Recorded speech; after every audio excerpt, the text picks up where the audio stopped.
ഒരടിപിടി ഉണ്ടായാൽ ആരാദ്യം തല്ലിയെന്നാരും ശ്രദ്ധിക്കില്ല.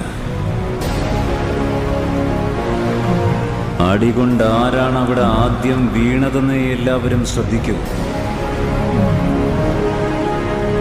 ആരെ കൊല്ലാൻ വേണ്ടിയാണോ എന്നെ വിളിപ്പിച്ചത്, അവനെ കൊല്ലാതെ ഞാൻ തിരിച്ചു പോവില്ല.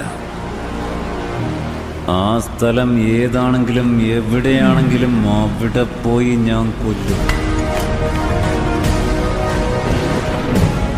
അലകൾ കാത്തിരിക്കുന്നത് തീരത്തെ പുൽകാണ്.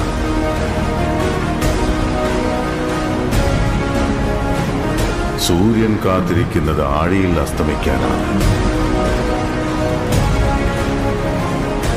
ഇടിയും മിന്നലും മലകൾക്ക് പിന്നിൽ പോയി മറഞ്ഞു.